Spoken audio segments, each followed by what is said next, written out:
വീണ്ടും ചർച്ചയിലേക്ക്. സ്വാമി, ഇവിടിപ്പോ ഒരുപാട് നാളായി പല വിധത്തിലുള്ള പ്രശ്നങ്ങൾ ആ ക്ഷേത്രവുമായി ബന്ധപ്പെട്ടും നാട്ടുകാരുമായിട്ടും ഒക്കെ ഉണ്ട്. അതിന്റെ ഒരു ഭാഗമാണ് ഇപ്പോൾ നടക്കുന്നതെന്ന് ആ കുടുംബം വിശ്വസിക്കുന്നു. പക്ഷേ ഈ മരണവുമായി ബന്ധപ്പെട്ട് ഈ രീതിയിലുള്ള സംശയങ്ങളുള്ളപ്പോൾ മറ്റ് നടപടികൾ, നിയമ നടപടികൾ നടക്കേണ്ടതുമാണ്. അതിനുള്ള ശ്രമം അധികൃതർ നടത്തുമ്പോൾ അതിനെ ഹിന്ദു ആചാരത്തെ വ്രണപ്പെടുത്തലാക്കി ഹിന്ദു മുസ്ലിം വിഷയമാക്കി അവതരിപ്പിക്കാനുള്ള ശ്രമം നടക്കുന്നു. അതിൽ അങ്ങനെ ആ ലക്ഷ്യത്തോടു കൂടിയുള്ള ഇടപെടൽ നടക്കുന്നു എന്ന് വേണ്ടേ മനസ്സിലാക്കാൻ? അദ്ദേഹം പറഞ്ഞ ഞാൻ ശ്രദ്ധിച്ചു. അദ്ദേഹം ഒരു സമാധി എന്ന് മാത്രമേ പറയാവൂ, കല്ലറ എന്ന് പറയരുത്, സമാധി മണ്ഡപം എന്ന് പറയുന്നു. അതൊക്കെ നമുക്ക് അംഗീകരിക്കാൻ കഴിയുന്ന കാര്യമാണ്. പക്ഷേ അദ്ദേഹം പറഞ്ഞൊരു കാര്യം, നേരത്തെ ഇവിടെ ഉണ്ടായിരുന്ന ചില സംഭവങ്ങൾ, ഇവരുടെ കുടുംബക്ഷേത്രത്തെയും അല്ലെങ്കിൽ അവരുടെ സാഹചര്യം എതിർക്കുന്ന ചില ആളുകൾ, അത് മറ്റു മതത്തിലുള്ള ആളുകളെ കുറിച്ച് അദ്ദേഹം പറയുന്നു. നാട്ടുകാരായിട്ടുള്ള ചില ആളുകളുടെ പേരുകൾ അദ്ദേഹം പറയുന്നു. അപ്പൊ അതിനകത്തൊക്കെ ചിലപ്പോ അവര് പറയുന്നതിനകത്ത് ഇപ്പൊ ഒരു പുതിയതായിട്ടൊരു അമ്പലം ഉണ്ടാവുമ്പോഴോ ഒരു ആശ്രമം ഉണ്ടാവുമ്പോഴോ ഒരു സ്ഥാപനം ഉണ്ടാവുമ്പോഴോ സ്വാഭാവികമായിട്ട് ഉണ്ടാകാം. നമ്മളൊക്കെ ഓരോ ആത്മീയ പ്രസ്ഥാനങ്ങൾ നടക്കുന്ന സമയത്ത് എത്രയോ ആളുകൾ നമ്മളെ എതിർക്കുന്നു, എത്രയോ ആളുകൾ അനുകൂലിക്കുന്നു. എതിർക്കുന്നു എന്ന് വിചാരിച്ചിട്ട് അവരോട് നമ്മൾ അവരല്ലെങ്കിൽ അവർ പറയുന്ന യുക്തിസഹമായ കാര്യങ്ങളോട് വിയോജിപ്പ് പുലർത്തുക എന്ന് പറയുന്ന ഒരിക്കലും നമുക്ക് ചിന്തിക്കുവാൻ കഴിയുന്ന ഒരു കാര്യമല്ല.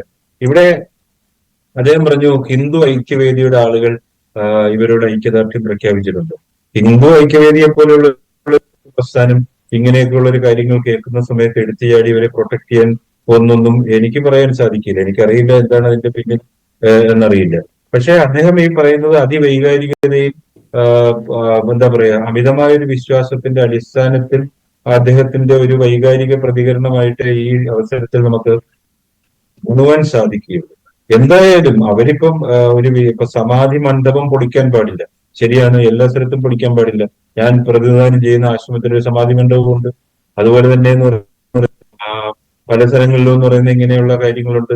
പലപ്പോഴും ആളുകൾ നമ്മളോട് യോജിപ്പില്ലാത്ത ആളുകൾ ഒരു സ്ഥാപകന്റെയോ അല്ലെങ്കിൽ ഈ പറയുന്ന പോലെ ഒരു ഫൗണ്ടറുടെയോ അല്ലെങ്കിൽ ഒരു എന്താ പറയാ ആദി ഗുരുവിന്റെയോ ഒക്കെ ഇങ്ങനെയൊക്കെയുള്ള സംഭവങ്ങൾ ഉണ്ടാകുമ്പോൾ സ്വാഭാവികമായിട്ട് പലപ്പോഴും സംശയം ജനിപ്പിക്കാറുണ്ട്. പലപ്പോഴും ഞാനും പറഞ്ഞു കേട്ടിട്ടുണ്ട് അങ്ങനെയുള്ള കാര്യങ്ങൾ. പക്ഷേ നമ്മൾ അവിടെയൊക്കെ ചെയ്യേണ്ടതെന്ന് പറയുന്നത് തികച്ചും നിയമാനുസൃതമായ നടപടിക്രമങ്ങളിലേക്ക് നമ്മൾ പോകും. അങ്ങനെയൊക്കെ ആരെങ്കിലുമൊക്കെ ആരോപണങ്ങൾ പറയുന്നുണ്ട് എങ്കിൽ അതിന് മുന്നിലും പിന്നിലും പ്രവർത്തിക്കുന്ന അല്ലെങ്കിൽ അതുമായി ബന്ധപ്പെട്ട സാഹചര്യങ്ങളും അതിന്റെ തെളിവുകളും അതിന്റെ മൊഴികളും അതിന്റെ എന്താ പറയാ മെഡിക്കൽ റിപ്പോർട്ടുകളും അങ്ങനെയുള്ള കാര്യങ്ങളും എല്ലാം പരിശോധിച്ചു കഴിഞ്ഞാൽ ചിലപ്പോ ആളുകൾക്ക് ആർക്കും എന്ന് പറയുന്ന അങ്ങനെയുള്ള കാര്യങ്ങൾ പൊളിക്കേണ്ടി വരികയില്ല. ഇവിടെ അതല്ല വിഷയം. ഇവിടെ വിഷയം എന്ന് പറയുന്നത് ഈ പറയുന്ന ആളുകൾ, ഇപ്പൊ നമ്മളത് മക്കളെന്നുള്ള നിലയിലാണെങ്കിൽ തന്നെയും ഇവരുടെ സംശയദൃഷ്ടിയോടുകൂടി നോക്കുന്നൊരു സാഹചര്യമാണ്. യഥാർത്ഥത്തിൽ എന്ന് പറയുന്നത് ഇവർ എന്താ പറയാ സാധാരണയായി ഇങ്ങനെയുള്ള സംഭവങ്ങൾ ഉണ്ടാകുമ്പോൾ അറസ്റ്റ് വരെ ഉണ്ടാകാനുള്ള സാധ്യതകളുണ്ട്.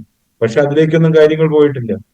ആളുകൾ ആരോപിക്കപ്പെടുന്ന കാര്യങ്ങളുടെ സത്യസ്ഥിതി ബോധ്യമാക്കുവാൻ വേണ്ടിയിട്ട് ഭരണകൂടം, ഞാൻ പോലീസിനെയും ഭരണകൂടത്തെയും അന്ധമായിട്ട് വിശ്വസിക്കുകയോ അല്ലെങ്കിൽ അവരുടെ കാര്യങ്ങളെ നീതി വിധിയോ ചെയ്യുന്നതല്ല. ഞാൻ ഇതിനകത്ത് നടക്കുന്ന കാര്യങ്ങളെ നിഷ്പക്ഷമായി പറയുന്നു. ഇപ്പോ സമാധി മണ്ഡപം എന്ന് തന്നെ ഞാൻ പറയുന്നു. കല്ലറ എന്നുള്ള വാക്ക് ഞാൻ അതിനകത്ത് ഉപയോഗിക്കുന്നില്ല. സമാധി മണ്ഡപം പൊളിക്കാൻ പാടില്ല എന്ന് പറയുന്ന ഒരു വിശ്വാസത്തിന്റെ ഭാഗത്ത് പക്ഷേ അതിന്റെ പിന്നിൽ ഉണ്ടായിരിക്കുന്ന ഈ ദുരൂഹതകളെ പിന്നെ എങ്ങനെ നീക്കാനാണ്? ഇപ്പൊ ഒരു ബോഡി അല്ലെങ്കിൽ ഒരു എന്താ പറയുക ഭൗതിക ശരീരം, ആ ശരീരം എന്ന് പറയുന്നത് മരിക്കുന്ന സാഹചര്യത്തിൽ ഇവരിപ്പോ സമാധി ഇരുത്തുക എന്ന് പറയുന്ന ഒരു കുഴി എടുത്തിട്ട് അല്ലെങ്കിൽ ഒരു പ്രത്യേകമായ ഒരു പീഠത്തിൽ ഒരാളെ എന്ന് പറയുന്നത് ഇരുത്തുന്നു.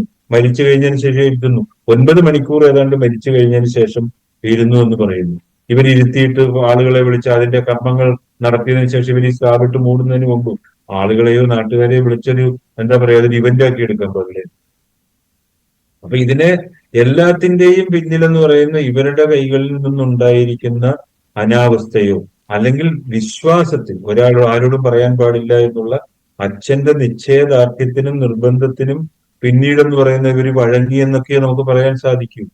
നിയമപരമായിട്ടെന്ന് പറയുന്നത് ഇവരുടെ ഭാഗത്ത് ഈ പറയുന്ന കാര്യങ്ങൾ എന്ന് പറയുന്നത് ഇവർ ദുർബലരാണ്.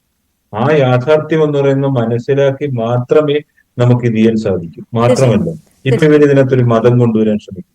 കേരളത്തിലുള്ള എല്ലാ സംഭവങ്ങളും നമ്മൾ എടുത്തു നോക്കിയാൽ, ഏത് മതത്തിലുണ്ടാകുന്ന അന്ധവിശ്വാസങ്ങളോ അനാചാരങ്ങളോ എടുത്തു നോക്കിയാൽ മറ്റൊരു മതത്തിലെയോ അല്ലെങ്കിൽ മറ്റൊരു ജാതിയിലെയോ മറ്റൊരു സമൂഹത്തിലെയോ ആളുകളെ പഴിച്ചുകൊണ്ട് യാഥാർത്ഥ്യത്തെ തമസ്കരിക്കാനാണ് പലപ്പോഴും എല്ലാവരും ശ്രമിക്കുന്നത്. ആ കാര്യത്തിൽ എന്ന് പറയുന്നത് നമുക്ക് ശക്തമായി ഇവരോട് വിയോജിക്കുവാൻ മാത്രമേ, സങ്കടത്തോടു കൂടിയാണ് പറയുന്നത്. ഒരു അച്ഛൻ മരിച്ചു അല്ലെങ്കിൽ അങ്ങനെയൊക്കെ ഇരിക്കുന്ന സാഹചര്യത്തിൽ ഒരു കുടുംബം നിൽക്കുന്നു, അങ്ങനെയൊക്കെ ഇരിക്കുകയാണെങ്കിൽ തന്നെ ഇവരോട് ശക്തമായി വിയോജിക്കുന്ന മാത്രമേ ഈ അവസരത്തിൽ സാധിക്കൂ. തീർച്ചയായും ഞാൻ താങ്കളിലേക്ക് തിരിച്ചെത്താം. ഇപ്പോൾ